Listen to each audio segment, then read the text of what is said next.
noite, meus amigos. Estamos aqui de volta. Como sempre, começamos esse programa invocando a Santíssima Virgem Maria, o Santo Padre Pio de Pietrelcina, para que roguem a Deus que nenhuma injustiça se cometa nesse programa. Eu queria lembrar vocês para dar uma olhadinha na nova sessão multimídia do Mídia Sem Máscara, onde, além de ter vários vídeos, alguns extremamente importantes para documentar aquelas coisas que nós estamos falando, também você tem os links das notícias que são comentadas aqui no Throughout Speak, tá certo? Então, porque o pessoal pergunta, mas qual é a fonte disso, qual é a fonte daquilo? Bom, agora não precisa perguntar mais, que já está lá. Também queria lembrar que no próximo sábado, às 5 horas, como sempre, teremos aula mais uma aula do curso de Filosofia Online na página www.seminariodefilosofia.org. Também uma outra novidade aqui, extremamente auspiciosa, o site www.lifesitenews.com, que é uma das melhores agências de notícias mantidas aqui por esse pessoal militante evangélico nos Estados Unidos, agora tem uma versão em português, chamada Notícias Pro Vida. Para pegar o endereço direitinho, vocês vão lá no site original, www.lifesitenews.com, e tem lá o endereço direitinho da página em português. Até onde eu vi, as notícias estão muito bem traduzidas. E vou começar aqui comentando uma notícia que saiu no Lifesite News, que é um negócio de arrepiar os cabelos, mas é arrepiar os cabelos do saco, não é os da cabeça. É os da cabeça, mais os do saco, e quantos mais você tiver, entendeu? Aqueles caras que são muito peludos vão virar um verdadeiro porco espinho, né? Olha aqui,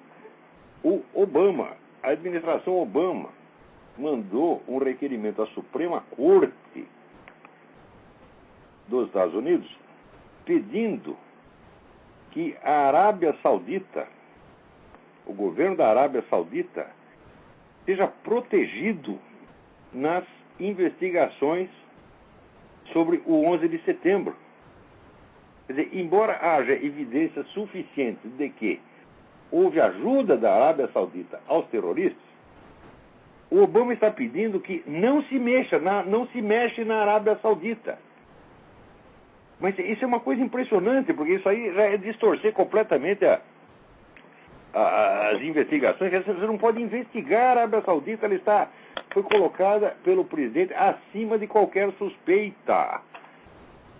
Quer dizer, o pessoal diz que o Obama, quando foi na Arábia Saudita, disse que ele fez uma genuflexão dentro do rei, né? Agora isso aí já passa, não é genuflexão, não é beijar a mão.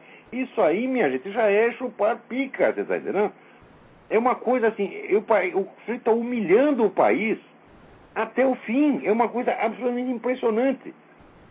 Agora, veja você, da onde saiu Barack Obama? Todos os estudos dele foram financiados por um príncipe da Arábia Saudita. É a mesma coisa que dizer, o governo da Arábia Saudita, a família real da Arábia Saudita, financiou os estudos do sujeito, né? Também, 1 ou 2 semanas atrás, quando esteve aí o Benjamin Netanyahu, né, ele já avisou o cara lá de Israel que ele não só quer que haja lá um Estado palestino, mas ele vai entregar Jerusalém para o Estado palestino. Quer dizer, o que falta para concluir que esse sujeito é um empregadinho da Arábia Saudita? Porra, essa é a coisa mais óbvia do mundo, né? Nunca houve um caso de favorecimento assim ostensivo, assim escandaloso. O simples fato de ele ter recebido dinheiro da Arábia Saudita já o torna suspeito. O simples fato de ele ter recebido dinheiro, mesmo que ele não faça nada em troca, mas ele usar o governo americano para oferecer essas molezas para a Arábia Saudita, até tornando imune a investigações de um crime hediondo que foi cometido contra esse país, é uma coisa incrível.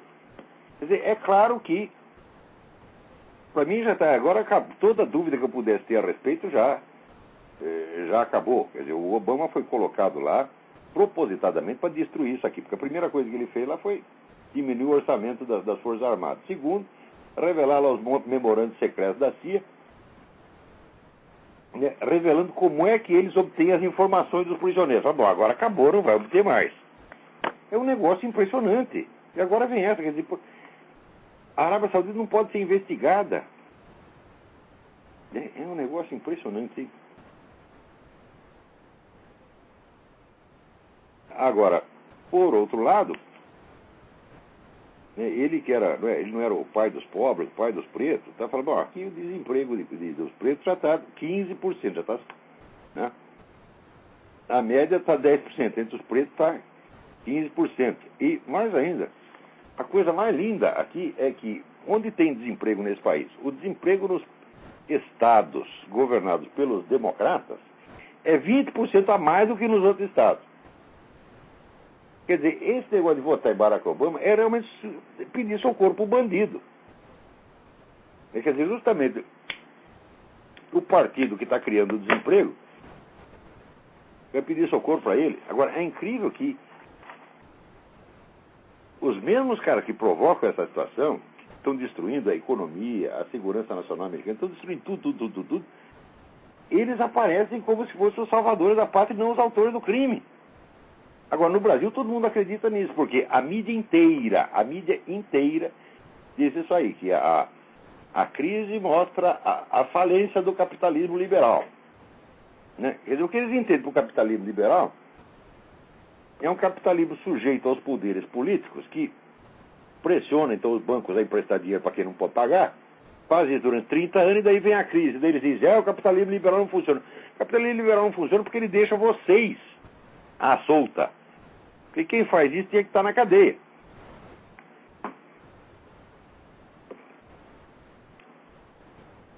Né? Agora aqui tinha um cidadão aqui, que era o pastor protestante, que tinha criado aqui um museu da criação, um museu criacionista. Ele estava fazendo lá um belo trabalho na discussão com os evolucionistas. Bom, o cara que agora está sendo perseguido pelo fisco. Né? Já botaram o nego na cadeia. Quer dizer, usar o fisco como instrumento para perseguir os inconvenientes é um hábito no Brasil. No Brasil isso é institucional. Eles fazem um monte de leis que não dá para você cumprir, de modo que todo mundo fique fora da lei. O país inteiro está fora da lei. Então daí, de dentre os fora da lei, você escolhe quais são aqueles que você quer ferrar com eles. E põe eles na cadeia e você vai estar sempre certo. Eu acho que eu comentei aqui o negócio que houve a questão da certidão de nascimento do Barack Obama, mas vale a pena voltar a isso aqui. Olha, a Orly Tate, que é a advogada que entrou com um dos processos exigindo a divulgação da certidão de nascimento do Barack Obama, e que até agora aqui se revelou mais eficiente, a mulher está recebendo centenas de ameaças de morte por dia, inclusive ameaça assim, nós vamos queimar você viva. Né? Nesse teor. Ao mesmo tempo, onde as petições com que ela entra na Suprema Corte, as petições desaparecem. Tem algum escrivão lá, algum oficial de cartório lá que some com aquilo. Ela, para chegar ao conhecimento dos juízes da Corte Suprema, que havia esse processo, ela, sabe o que ela fez? Ela foi em duas conferências, uma do Scalia. O Scalia estava fazendo uma conferência ontem, ela foi lá e chegou direto do juiz e falou, senhor juiz, está aqui, tem uma petição para papai, ele disse, eu não sabia de nada. Depois pegou o Roberts. O Roberts foi fazer a conferência lá na Casa do Chapéu. Ela foi atrás do sujeito, pegou ele na saída e falou, aqui, senhor juiz, está aqui, tem uma petição, ele também falou, não sabia de nada. Olha o que está acontecendo nesse país. Isso aqui está se brasilianizando muito rápido. Esse negócio de... Olha, eu sou uma vez de um ex-ministro, não vou dizer o nome porque eu não tenho prova disso aí, mas contado para um cara do cartório que ia lá um processo e a prova do processo era um cheque que estava anexado no processo. Né?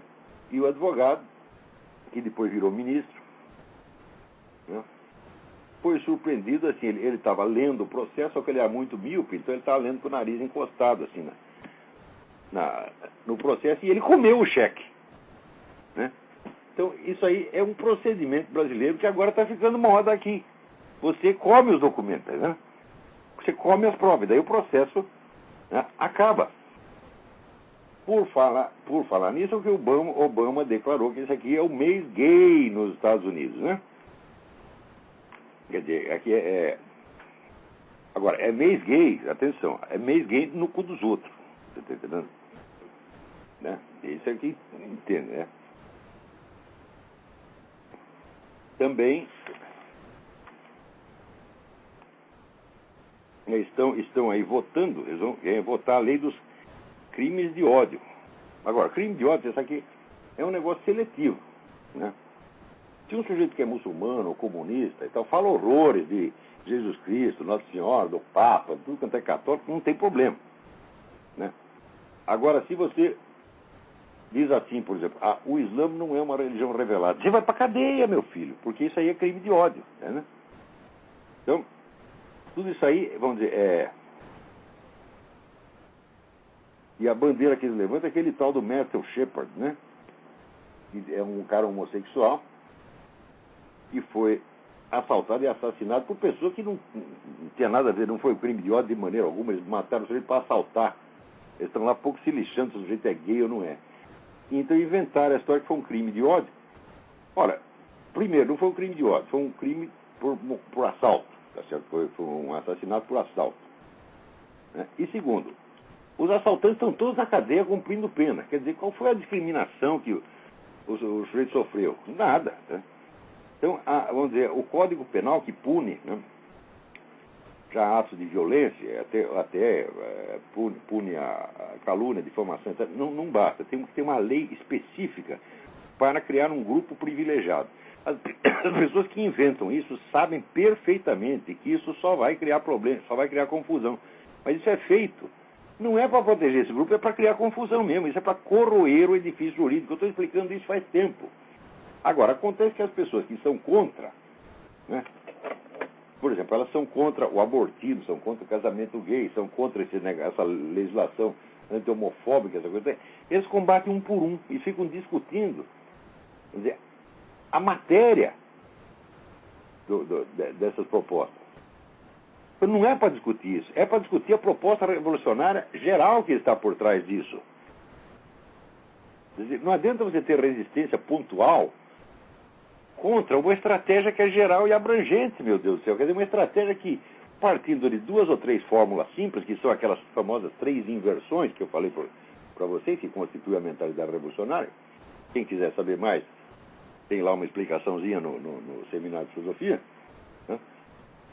Partindo dessas 3 fórmulas, você cria uma infinidade, tá certo? de focos de confusão. Mas uma infinidade mesmo, porque é só você repetir a fórmula. As 3 são, como eu dizer, a inversão do tempo. Quer dizer, você explica o que aconteceu antes pelo que supostamente virá a acontecer depois. É claro que isso é loucura, isso é coisa de esquizofrênico. Né? A inversão de sujeito e objeto e a inversão da responsabilidade moral. E a partir dessas 3 fórmulas, bicho, dá para você acusar todo mundo de tudo. Todos ficarão culpados, exceto os acusadores. Espera aí, tem alguém na linha, vamos atender. Alô, quem é? Professor, é André. Tudo bem, André? Vou fazer uma pergunta para o senhor, até na linha disso que o senhor está falando. Tem um livro aqui estou com ele aqui do Wegelin, que o Drama of Humanity, o cara pergunta para ele sobre a relação entre os gnósticos e ideologias, né, modernas. Sim. E ele fala que, isso é uma coisa que caiu na minha mão quando eu li um livro do von Balthasar, blá, blá, blá, mas depois a gente viu que tem muito mais outras coisas. Tem a tradição apocalíptica, neoplatônica, hermética, e tem a mágica. Ele fala na mágica. Ele diz que ele estava lendo um livro do Thorndike, da Universidade de Colômbia, que eram 8 volumes sobre a história da mágica, e que ele ainda não tinha tido tempo para digerir aquilo. e que ele achava que aquilo poderia ser importante no entendimento da gênese desse pensamento moderno, que ele considera um pensamento mágico, né? Que é uma operação de modificação da realidade. Eu queria saber, assim, se o senhor conhece essa obra desse autor aí. Tem Thorndike, eu tenho essa coleção inteira, já li 20 anos atrás. Eu queria que você pudesse falar um pouquinho sobre... importante. Lynn Thorndike, História da Magia e da Ciência Experimental. Vou desligar. Ele faz as duas coisas juntas, magia e ciência experimental, que no fundo são a mesma coisa. Já, vou desligar, obrigado. Se então, puder, isso aí falar um pouquinho sobre isso. É importante. O Voegelin, ele lançou primeiramente aquela hipótese de que as ideologias revolucionárias de massa eram descendentes em linha direta do gnosticismo. Depois ele foi descobrindo que tinha outros elementos, e outros. Por exemplo, o negócio milenarista. E, bom, eu acho que a dificuldade, o problema que o Wegener colocou é um dos mais difíceis da historiografia universal. E ele levou a coisa até um certo ponto, e a pesquisa dele ficou inconclusiva. Como ficou inconclusiva a famosa pesquisa do Max Weber sobre as relações entre religião e economia. O que importa não é ter chegado à conclusão, porque, como dizia Santo Tomás de Aquino, verdade é filho do tempo. Cada um tem que pôr um pedaço. A gente vai avançando o negócio, chega uma hora que a coisa fica clara. E eu acho que o Wegener não conseguiu chegar a uma solução definitiva, porque, não digo definitiva, mas a uma solução que pelo menos aplacasse as perguntas, né, e objeções possíveis, porque ele se ateve ao conteúdo dessas ideologias. E eu acho que encontrar uma unidade do movimento revolucionário do ponto de vista de conteúdo é impossível. Daí essa minha pesquisa, Mentalidade Revolucionária, da qual já publiquei vários extratos, onde eu me atenho ao aspecto formal. Quer dizer, você reduz todo o discurso dos fulanos às suas premissas fundamentais. Não premissas de conteúdo, mas premissas formais, aqueles elementos que estruturam a lógica do discurso deles. E aí você encontra a unidade. Na hora que você encontra a unidade, você percebe que esse conjunto de inversões, ele foi sendo formado aos poucos por agregação de elementos de várias proveniências. Por exemplo, a inversão do tempo já estava dada nas doutrinas milenaristas desde o tempo do Antigo Testamento. Onde você está falando de um milenarismo, o que é um milenarismo? É a ideia de que, vamos dizer, de uma era de paz e justiça futura, que vai ser a culminação da história humana. Então, isso parte do princípio de que ele já conhece o fim da história. E daí ele passa a analisar todo o restante da história a partir daquele futuro hipotético. E eu já expliquei para você que eu não lembro se expliquei aqui ou se expliquei no seminário de filosofia. Vocês também me desculpem, porque eu falo para tantos públicos diferentes, que às vezes a gente pensa que falou uma coisa para um sujeito e falou para o outro. Isso já vinha me acontecendo. Como dava aula em 5 estados, né, eu às vezes chegava no Paraná e prosseguia a aula que eu tinha dado em Minas. Né, e o pessoal não sabia do que eu estava falando. Se acontecer, vocês me avisem, por favor. Eu não sei se falei aqui ou no seminário. Quando Jesus Cristo diz, não é para vocês saberem, né, a data do final dos tempos, ele diz uma coisa fundamental. Se você não sabe quando algo vai acontecer, você não sabe qual é o contexto histórico em que vai acontecer. E se você não sabe qual é o contexto histórico, você não sabe nada a respeito. Porque um fato qualquer, ele muda de significado, muda de relevância completamente se acontece em contextos diferentes. Então, no fim das contas, ele disse o seguinte, não é para vocês saberem nada a esse respeito. E, de fato, ninguém sabe nada. Tá certo? Então, viver na incerteza do fim faz parte da estrutura da realidade, faz parte da estrutura da condição humana. É isso que Jesus está ensinando para nós. Agora, se você não está aguentando a condição humana, se não está aguentando a incerteza, você inventa um negócio hipotético, um futuro hipotético, e passa a reinterpretar o presente e o passado à luz dele e acha que está sabendo tudo. Isso aí não foram os revolucionários que inventaram. Esse elemento já estava pronto nas doutrinas milenaristas. Veja que no cristianismo houve uma certa efusão de milenarismo nos primeiros séculos. Depois veio Santo Agostinho e botou fim naquele negócio. Mostrou que aquilo tudo era um absurdo. E daí, durante 1000 anos, não se falou mais disso. Quando passam 1000 anos do tempo de Agostinho, Agostinho é século IV, quando chega lá pelo ano de 1400, quer dizer, 1000 anos sem falar essa besteira, o negócio começa a pipocar de novo. E começa a pipocar no momento em que a igreja entra em crise. Aquele negócio da transferência do papado para Avignon, né? A Roma ficou, né, sem autoridade, o pessoal chegou a ver. A cidade ficou não só sem autoridade papal, ficou sem autoridade nenhuma, virou um caos. Foi entregue para os bandidos, né? Então a igreja começa a fraquejar, e daí o que acontece? O pessoal tira do baú aquelas várias doutrinas milenaristas. Milenarismo é uma doença que aparece sempre que a situação engrossa, né? Por exemplo, os judeus sempre tinham doutrina milenarista antigamente, né? Já antes de Cristo.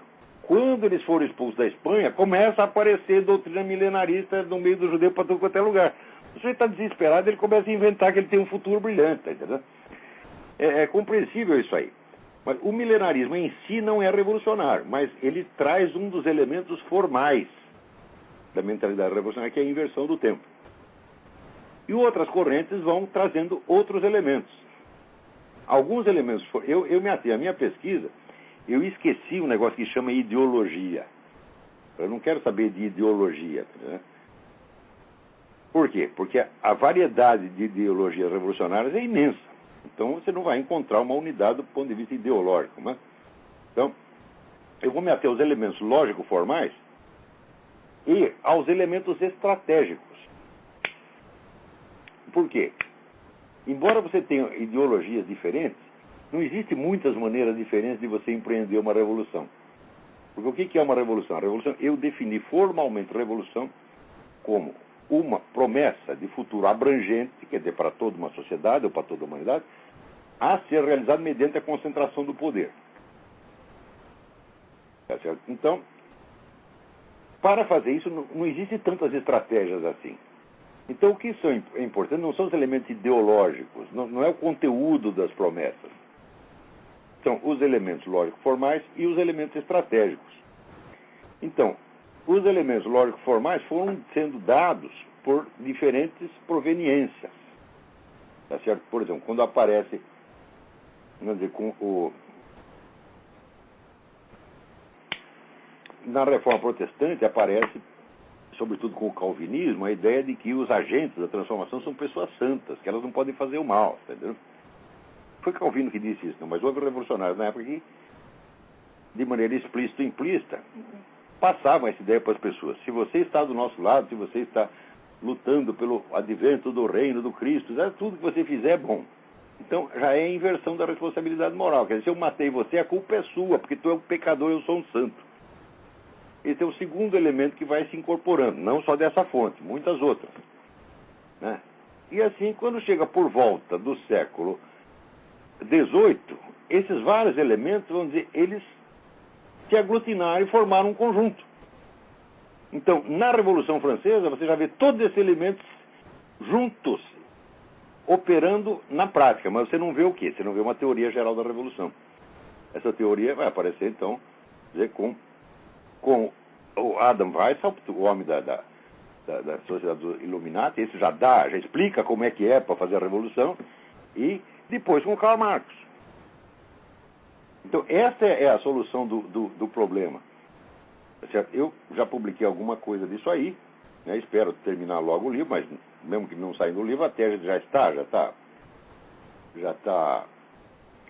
publicado em artigos de jornal, em aulas que eu gravei, etc. E tem até em Portugal, né? Lá na Universidade Católica de Lisboa, a minha teoria da mentalidade revolucionária já é objeto de uma tese universitária do Bruno Garcharme,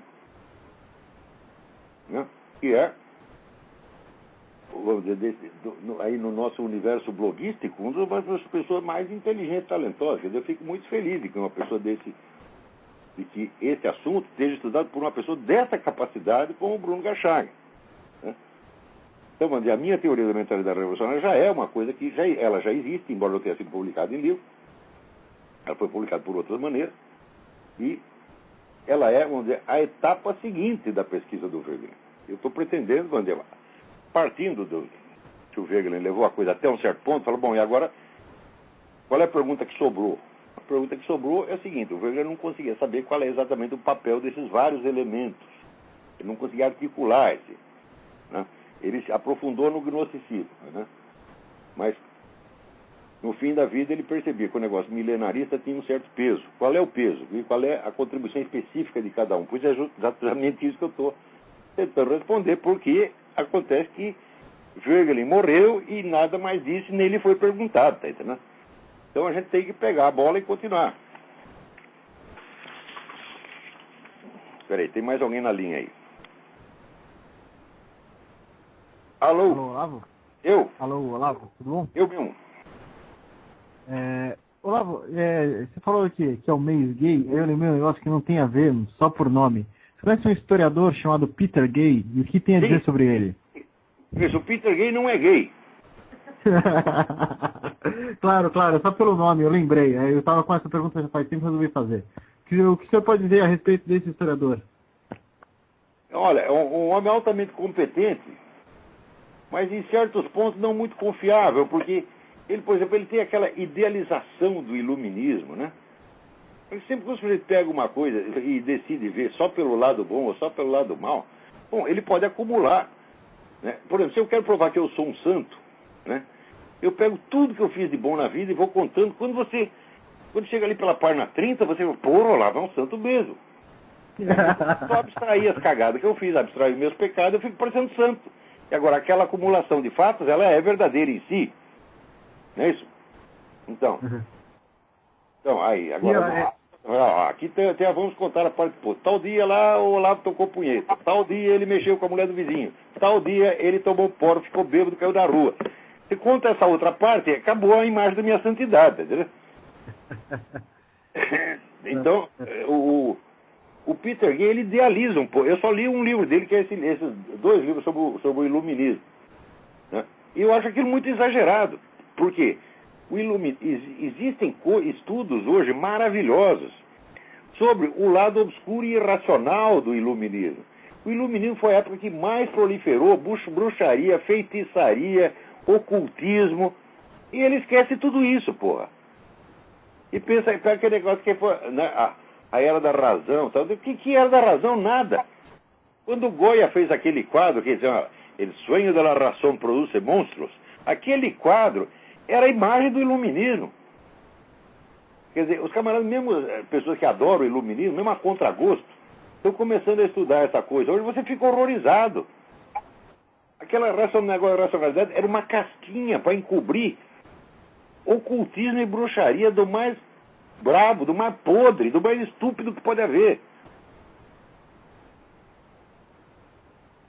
Eu dei uma olhada num livro dele que me pareceu muito bom, chama Modernismo, né? Modernismo em inglês. Não sei se o senhor conhece esse livro específico. Esse eu não estou falando, só li o livro dele sobre o iluminismo. Mas assim, eu dei uma folhada por alto, né? 10 anos atrás, eu tenho a imagem que eu guardo do livro é meio esquemática, tá, né? Então, mas eu dei uma folhada assim por alto, né? Aquela leitura superficial que o Adler fala, mas ele me pareceu até, nessa leitura superficial, ponderada a respeito do iluminismo, né? Mas pode ser que ele tenha mudado, não sei. Claro, todo mundo evolui, todo mundo aprende. Agora, o Peter Gay sempre diz o seguinte, eu sou um cara da esquerda. Isso aí é um problema. Quer dizer, eu não posso dizer que eu sou um cara da direita, porque no Brasil não tem direita nenhuma. Eu sou uma aberração no Brasil, né? Eu não sou o líder de um movimento, não sou um adepto do movimento, não sou ideólogo do partido, né? Eu, como diz, eu sou apenas eu mesmo, né? Foi o mais que eu consegui ser até hoje foi eu mesmo. Não consegui ser nada melhor que isso. Tá certo?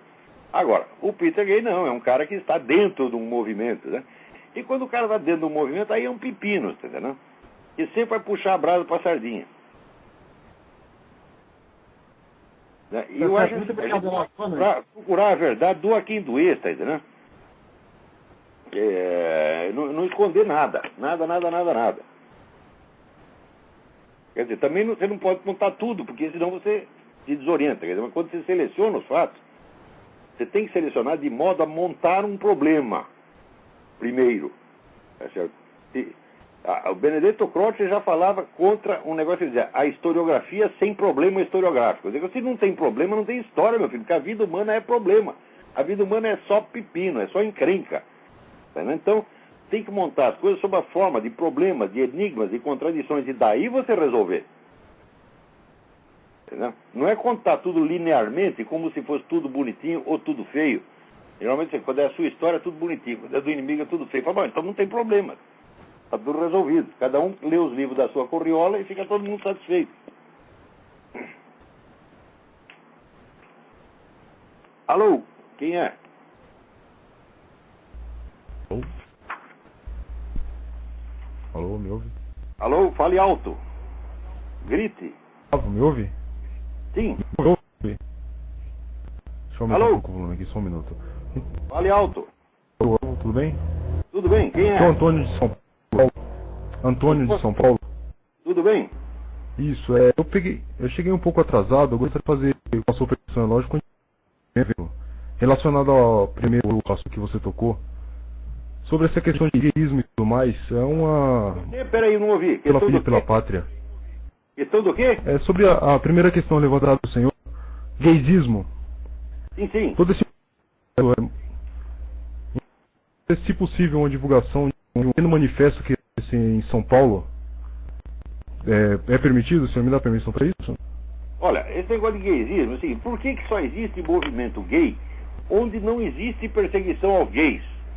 Perseguição ao gay existe em todo o mundo islâmico, existe em Cuba, existe na China, e lá não tem movimento gay nenhum. Aí os caras vão fazer movimento gay em Nova York, e na Califórnia, onde todo mundo é gay e só puxa o saco deles. Então esse movimento é uma farsa, isso é uma palhaçada, isso é luta pelo poder e dinheiro. Esse negócio é para comedeira de dinheiro e ambição de poder e só. Isso é tudo uma farsa. Agora você vê no Brasil, esta semana, teve aí um palhaço, um charlatão, vigarista, que publicou um tal de não sei que, Wertheim, que publicou aqui um artigo, né? Você sabe que está aqui? Não. Publicou um artigo na Folha, dizendo o seguinte: olha aqui a prova de que existe discriminação anti-gay no Brasil. Nós fizemos uma pesquisa e 63%, entre estudantes, 63% disseram que já viram atos de discriminação. Quer dizer, isso aqui já virou, isso é charlatanismo institucionalizado. Foi a mesma coisa que a revista Isto É uma vez fez uma pesquisa dizendo aqui a prova definitiva de que existe racismo no Brasil. Nós consultamos as pessoas e 80% diz que existe racismo no Brasil. O que quer dizer, o que passa a ser o que é pesquisa de opinião passa a ser alegado como prova de um fato. Quer dizer que se 70% das pessoas acreditam em duende, quer dizer que existe duende, porra. Isso aí é um atentado. Essa é a base da manipulação. Isso aí no Brasil já virou, aqui também já virou institucionalizado. Então esse Wertheim que escreveu na Folha, isso eu não lembro o primeiro nome dele. Tu é um charlatão, tu é um vigarista. Diz que é sociólogo caralho, meu filho. Você confundiu a pesquisa de opinião com prova de um fato. E o primeiro, essas pessoas, 63% que dizem que viram ato de discriminação, não, elas viram ato que elas interpretaram como de discriminação. Então aí já é a opinião da opinião. Isso não prova fato nenhum. Agora, você dizer que isso prova um fato, isso assim, é uma coisa tão elementar no método científico, tão elementar, que o sujeito que faz isso deveria ter os seus títulos universitários revogados na mesma hora.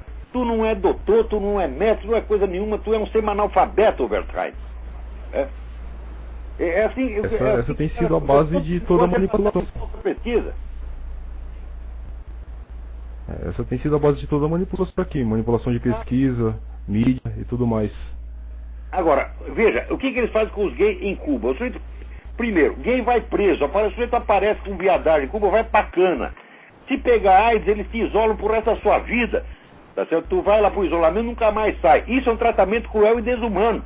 Era contra isso que tinha que ter passeado o dia inteiro. Tem que ter passeado dentro da embaixada de Cuba, tá certo? Chamando os caras de filha da puta pra baixo. Tá certo? Criminoso assassino. Isso tem que fazer. Agora, veja, isso aí eles não fazem movimento. Outro dia fizeram pela primeira vez e esboçaram um tímido protestinho. Pela primeira vez depois de 40 anos de encher o saco. Né? E diz, eu fui discriminado. E a contra comunista não pode, né? O padre disse que é pecado o que eu estou fazendo. Então tem que botar o padre na cadeia. Agora, os caras que matam homossexuais, não, isso aí pode. Que merda é essa, porra? E depois não quer que eu diga palavrão.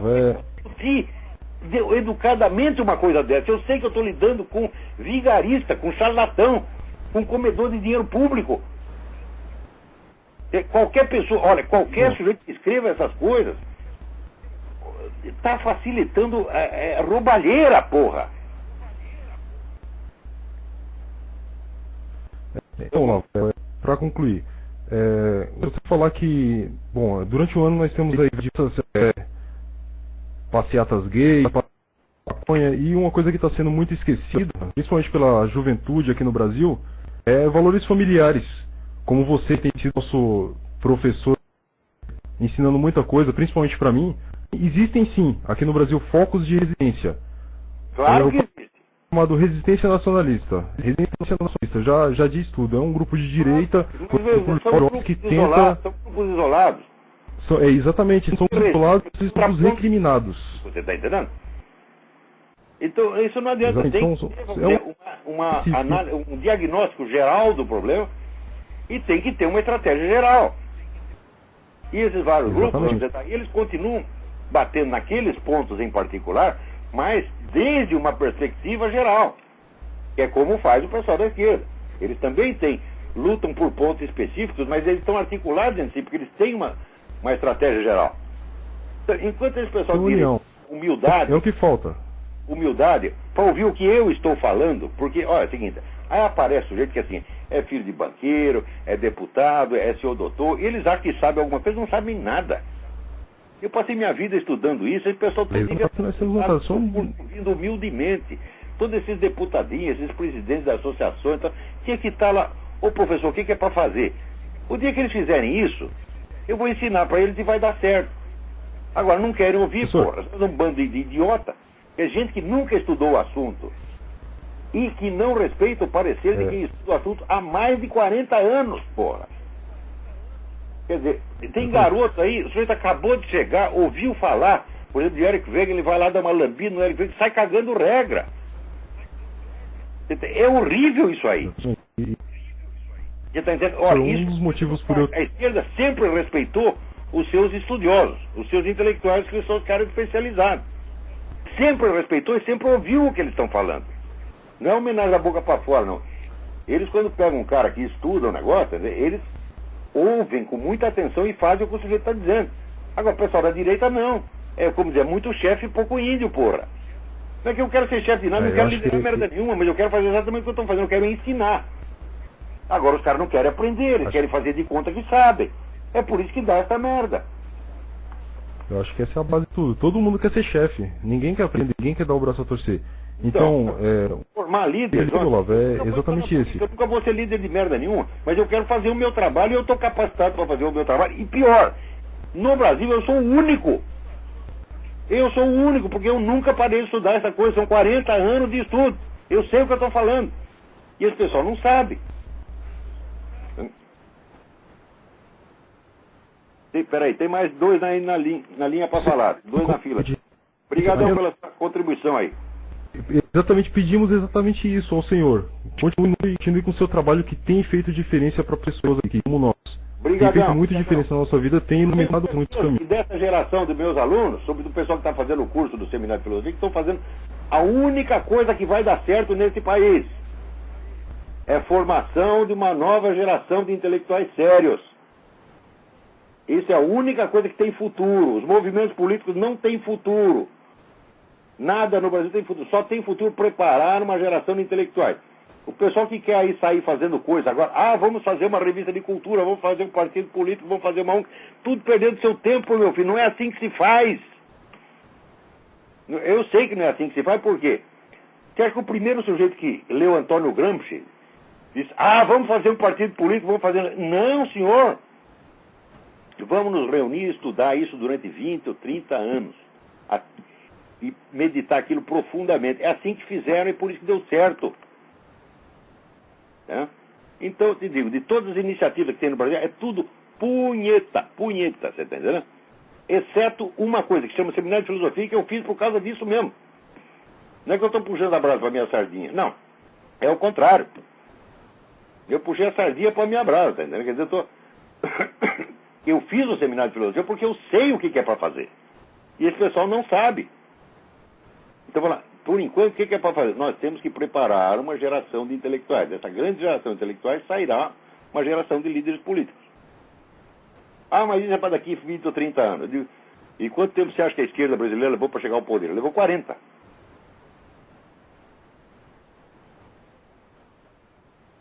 Então, alô, quem está na linha aí? Alô, Olavo? Sim, quem é? Alô? Aqui é Eduardo Paiva do Rio de Janeiro, tudo bem? Quem é? Como é? Alô? Não ouvi seu nome. Aqui é Eduardo do Rio de Janeiro, tudo bem? Pedro, tudo bem? Tudo bem. Olha só, eu queria perguntar duas coisas sobre sobre o que você falou no último programa. Você falou que a propriedade privada não pode ser um princípio, né? Você explicou isso, eu entendi. Agora eu te pergunto, e o direito à propriedade, ele pode ser um princípio? Não. O direito de propriedade, ele deriva dos princípios gerais do direito. Você tem que ter primeiro os princípios gerais, quer dizer, a própria definição do que é justiça, do que é direito, do que é ordem, etc. Eles são definições de alcance muito maior, porque são definições formais. Só partindo dessas definições formais é que você vai poder, depois, encontrar regras que se apliquem a situações materiais específicas. Você não pode ter nenhum princípio. Pode ser de ordem totalmente material, nenhum princípio pode ser derivado dos fatos. Mas aí no caso seria o direito, né? O direito é que a própria noção de direito. A própria noção, a noção de direito está acima da noção de propriedade, por quê? Porque ele a determina. Quando você diz que a propriedade é um direito, primeiro você tem que entender o que é um direito. E os princípios morais, como é que se encaixam nisso? Mesmíssima coisa. Veja, se você pegar os 10 mandamentos, eles são uma ilustração do que eu estou falando. Quando Deus diz o seguinte, amar a Deus sobre todas as coisas. Bom, você não sabe exatamente o que é Deus. Você não o conhece materialmente. Mas você sabe o quê? Você sabe que Ele é infinito, onipotente, onipresente, onissapiente, que Ele é o melhor dos melhores. Então, o que você tem que fazer para amar a Deus sobre todas as coisas? Você tem que amar o melhor. O melhor. Em todas as situações, você não sabe ainda materialmente qual é o melhor, mas dado uma coisa boa, você sempre sabe que pode existir outra melhor. Essa melhor que você tem que amar. Então esse é um princípio formal. Não há contradição nesse princípio. Em todas as situações, escolher sempre o melhor. O melhor, o melhor, o melhor. Não é o bom, é o melhor. Está entendendo? No segundo mandamento, quando diz, amar teu próximo como a ti mesmo.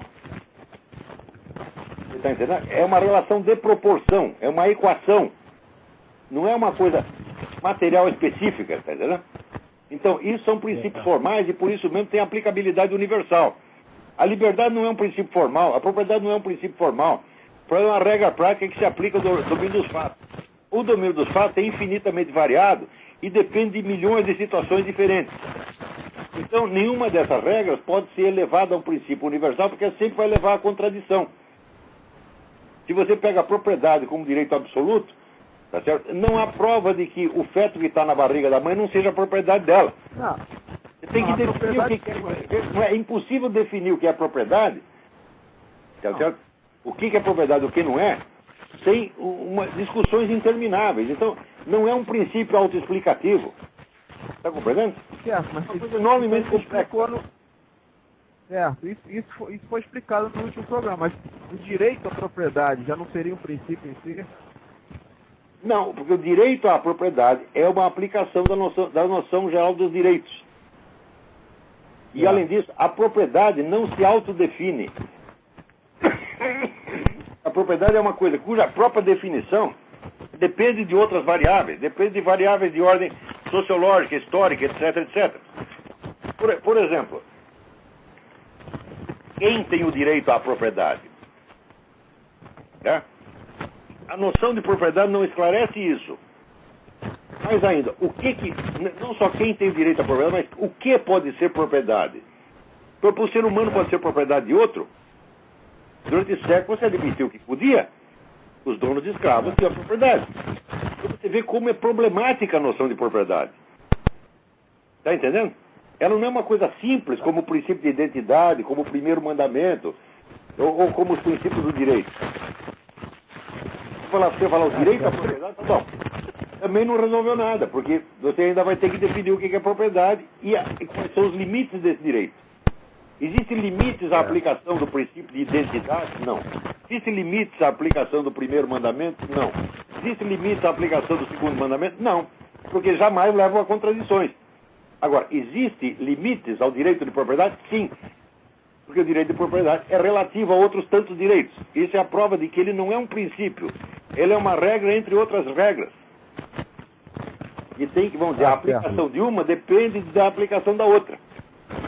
Agora, a aplicação do princípio de identidade A igual A não depende de nada. A aplicação do primeiro mandamento não depende de nada. Então, isso que eu estou explicando. O pessoal não sabe distinguir o que é um princípio do que é uma regra prática.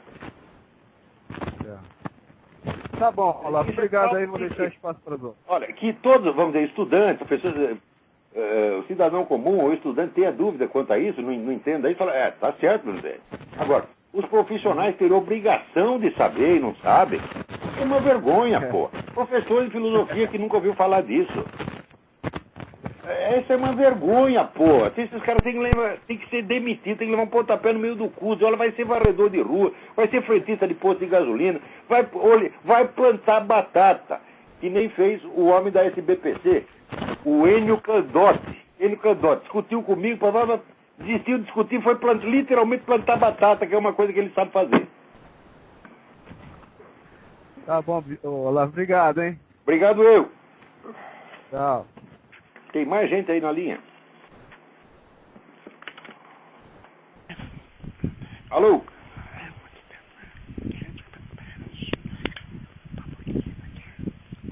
Alô? Já que não está falando nada, eu vou comentar aqui, ó.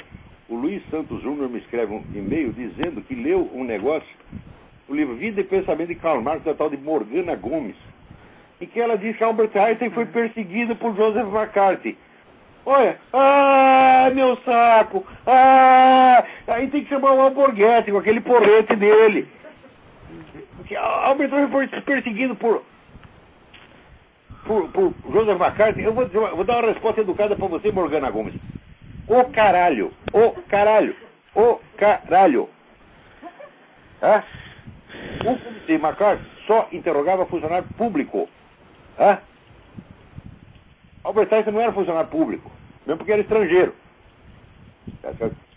Tem gente que acredita que até o McCarthy perseguiu a turma do cinema. Digo, não passou jamais um ator ou diretor de cinema pelo comitê McCarthy.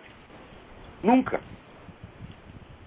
Passou por um comitê da Câmara dos Representantes que não tinha nada a ver com o McCarthy, que foi antes do McCarthy. Quando o comitê do Senado só interrogava o funcionário público. E mais ainda, todos aqueles que ele acusou, hoje sabem que era um agente comunista mesmo, porra.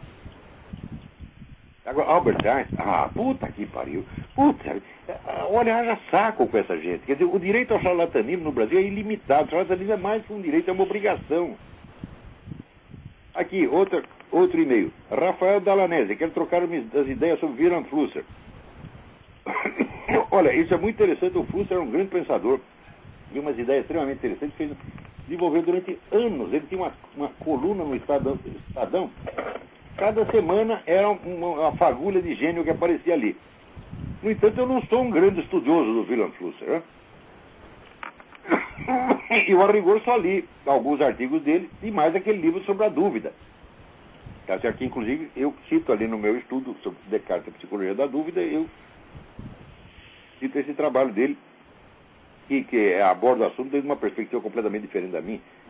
Mas, de qualquer modo, eu não estou habilitado. Olha, Rafael, se você for trocar umas ideias sobre Wilhelm Flusser comigo, você vai sair perdendo na troca, porque de certo você tem muito mais e melhores ideias sobre o Flusser do que eu. Se você quiser me ensinar alguma coisa, eu agradeço. Vamos ver o que mais nós. Aqui, o Ricardo Maia pergunta: eu gostaria de saber quando teria a oportunidade de vê-lo no Brasil transmitir seus conhecimentos. Eu estou aqui como correspondente e o visto de correspondente, o visto de jornalista nos Estados Unidos não me permite sair do país sem ter que fazer toda a papelada, todo o requerimento de novo, que leva 6 meses. Então está difícil ir para o Brasil agora, né? Está muito difícil. Mas, justamente por isso eu criei o seminário de filosofia, criei essas conferências online e tal. E hoje nos permite chegar a qualquer parte do planeta. Então, obrigado pelo seu interesse, mas está realmente difícil. Aqui, o Fernando Pavlov, ele discorda quando diz que ninguém foi preso no Brasil por atividade jornalística. Eu não foi mesmo, Fernando, não foi mesmo. Quando você mas foi preso fulano, foi preso fulano. Puta, você tem ideia de quais eram as conexões dessas pessoas todas com movimentos terroristas organizados na época? Você não tem. Eu sei por quê, porque eu estava lá. Entendeu? Então não é porque o sujeito escreveu um artiguinho. Nunca era isso. Quando aconteceu isso, por exemplo, com o pessoal do Pasquim, né? Então, mas assim, eles prendiam o pessoal do Pasquim durante 24 horas, depois soltavam. Soltava, o pessoal ainda ia pedir dinheiro para o governo e recebia. Ou o Enio Silveira, mesma coisa, prendia o Enio Silveira. O Enio Silveira de 6 meses era preso. Ficava 2 dias na cadeia, soltava, ele ia lá no general Golbery e dá um dinheiro aí. O Golbery enche ele de dinheiro. Né?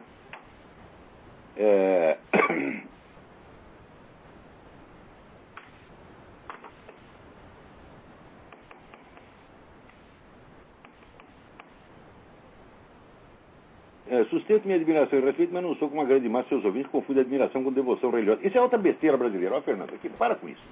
Para com isso. No Brasil, qualquer pessoa que você admira, leva a sério, é idolatria, idolatria. No Brasil é proibido admirar. Olha, a admiração que esse pessoal todo tem por mim é zero perto da admiração que eu tenho. Por exemplo, por, sei lá, grande escritor, Jorge Bernanos. Certo? Eu jamais permitiria que se falasse mal do cara. No Brasil, quando você admira, sempre tem que falar um pouco de mal, para não dizer que é idolatria. Por quê? Porque o brasileiro, cada um quer fingir que eu tenho meu pensamento independente. Tá certo? Não sigo a ninguém. Isso é uma farsa. É uma farsa. Eu sei o que é um pensamento independente. Esse pensamento independente custa uma vida de esforço. Para você conseguir ter uma ideia sua realmente fundamentada, são 30 anos, Fernando. Agora no Brasil todo mundo finge. E para fingir, ele tem que fingir que ele não admira muito. Aí eu admiro, mas com restrições. Isso é uma frescura, uma viadagem. Não me veio com essa conversa. Para. Você é um sujeito bom, conheço, você já escreveu várias cartas boas aqui. Para com isso, Fernando. Né? Acho que é o mansar sua opinião com passionalismo, caralho. Você está confundindo. Tá certo? ênfase verbal, você está confundindo a linguagem com a motivação. Quer dizer que se eu mando um sujeito tomar no cu, então é por passionalismo? Ah, mas o que é isso, porra? Quer dizer, você não é capaz de compreender a minha psicologia. Você não tem idade, não tem experiência, não tem conhecimento suficiente para compreender as minhas motivações. Eu não faço nada por passionalismo. Nada, nada, nada, nada, nada. Minha mulher que me conhece, que estamos casados há 25 anos, me conhece há 30, ela sabe perfeitamente disso. Olha, eu uso esses palavrões porque são necessários. São necessários no contexto brasileiro. Para quê? Para demolir justamente essa linguagem polida, que é uma camisa de força que prende as pessoas e obriga elas a respeitar o que não merece respeito. Então, às vezes, quando você discorda de um sujeito, mas você discorda respeitosamente, você está dando força, mais força para ele do que se concordasse. Porque você está indo contra a ideia dele, mas você está reforçando a autoridade dele. A autoridade e a respeitabilidade. Quando o problema dessas pessoas, desses bandidos que eu estou falando, não é as ideias, é justamente o fato de que são canalhas, são bandidos, são ladrões. Então, vamos dizer, a ética brasileira, hoje a moral brasileira, é feita de uma série de confusões, tá certo? E de atitudes totalmente falsas, como essa, por exemplo, né? Cada um diz, eu admiro muito o senhor, mas não sou isso que você diz, todo mundo diz. Eu admiro o senhor, mas eu não sou como esses seus devotos fanáticos. Todos dizem isso. Todos, não tem um que não diga exatamente a mesma coisa. Então eu pergunto, do que vocês estão falando, gente? Vocês estão se iludindo. Estão se iludindo. Vocês não sabem o que é admiração. Vocês não têm a menor ideia de como é que é isso aí. Porque isso não faz parte admirar não faz parte da cultura brasileira. O pessoal não sabe o que é isto. Olha, Thomas Mann, uma vez entrevistado no rádio, pediram a ele um conselho, que desse um conselho à juventude. E ele disse, jamais percam o sentimento de veneração. Isso é fundamental. E vocês não têm isto. Os meus admiradores não têm isto. Não têm o verdadeiro respeito, que é a noção de objetividade. tanto que todos fazem questão de dizer, admiro o seu, mas não admiro que nem os seus fanáticos. Por que? Isso é inveja. O brasileiro não pode gostar de uma coisa sem falar mal dos outros que também gostam. Porque quer mostrar que ele é diferente, que ele é independente. Para que vaidade é essa? Eu nunca disse, olha, eu admiro o Voegelin, mas não sou como aquele cordão de puxa-saco. Eu não tenho nenhum problema se eu dizer, ele tem veneração pelo Voegelin? Tenho. Tem veneração pelo Voegelin, tem veneração por São Tomás de Aquino, tem veneração por Aristóteles. Isso não quer dizer que eu acho que cada linha que eles falam está certo. Não é esse o problema. É primeiro que o pessoal também confunde a admiração com a concordância. Tá certo? E mais ainda, o pior é achar que a gente está em busca de admiração. Eu não quero admiradores, eu quero estudantes, meu saco. Um admirador é apenas um membro do público. Agora, um estudante é alguém que tem uma fidelidade e uma veneração. E que vai estudar cada linha que você falou. Tá certo? Mais tarde, ele pode discordar de tudo, não tem nenhum problema. Não tem realmente nenhum problema. Então, veja, Aristóteles discordou de Platão numa série de coisas. Mas ele diz o seguinte, Platão é tão grande, tão grande, tão grande, que o homem mau não tem sequer o direito de elogiá-lo. Ou seja, para você chegar a conquistar o direito de elogiar Platão, você já tinha que ser um homem decente. Veja a dimensão da veneração que ele tinha pelo mestre do qual ele discordou num monte de coisa. Eu nunca vi brasileiro ter esse sentimento. O brasileiro tem aquela admiração exterior que já quer mostrar que não admira tanto para não ser chamado de fanático. Quer dizer, você está ligando mais para a opinião de quem possa falar mal de você. Você tem, tenho medo de admirar lá porque a pessoa fala mal de mim. Então já começa a dizer, olha, eu admiro, mas não tropo. Só que não é você que diz isso, Fernando. São todos que dizem isso. Então, examina o que você está fazendo. Eu sei que você é boa pessoa, tá certo?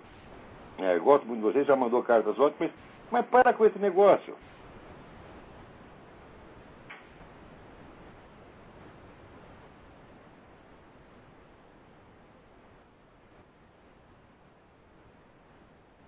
Outra coisa, Fernando, segundo eu falo esse negócio dos jornalistas brasileiros, de coisas que aconteceram há 40 anos. Olha, há 40 anos eu estava na mídia brasileira, todos os dias. E eu sei todas as conexões de todas essas pessoas. Porque eu não só estava na mídia, mas eu estava no movimento clandestino. E você não sabe. Então, quando um sujeito desse era preso, imediatamente a mídia fazia questão de mostrar que ele tinha sido preso como, foi atentado contra a liberdade de imprensa. Na quase totalidade dos casos não foi. E eu sei porque eu estava lá e você não sabe. Eu era um jornalista, na época dos acontecimentos, era um jornalista e era um militante de esquerda. Eu sei o que aconteceu. Por exemplo, você cita os nomes aqui, eu não vou citar nomes, mas desses camaradas que você cita, eu sei os que contribuíam para a organização do Carlos Marighella, contribuíam, davam dinheiro. Então, você não está preso porque é jornalista. Está preso porque está ligado ao movimento clandestino, meu filho. Não há nenhuma exceção, nenhuma. Presta atenção.